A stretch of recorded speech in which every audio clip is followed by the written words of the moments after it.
অনেক কিছুই পায়, কেউ পায় ঠিক কেউ ব্রুক, অনেকে অনেক কিছুই পায়, কেউ পায় ঠিক পায় ব্রুক।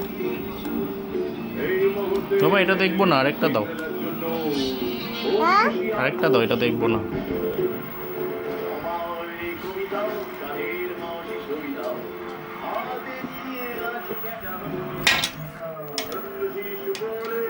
এটা দেখবো না, আরেকটা বের করো, রেইন রেইন বের করো।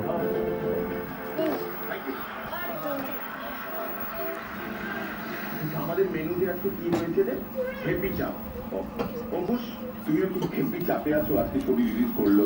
খুবই চাপে আছে, সবসময় থাকে। একটা আশা তো আছে, যেহেতু সরস্বতী পুজো, দুটো ভ্যালেন্টাইন্স একসাথে, একটা বাঙালি ভ্যালেন্টাইন, সরস্বতী পুজো অ্যাকচুয়াল ভ্যালেন্টাইন। সোমবার থেকে আবার উচ্চ মাধ্যমিক শুরু হচ্ছে। উচ্চ মাধ্যমিক শুরু হচ্ছে, আবার একটা চাপ দিয়ে দিল। হেপি চাপ, দেখা যাক কি হয়। তোমার কেমন লাগলো?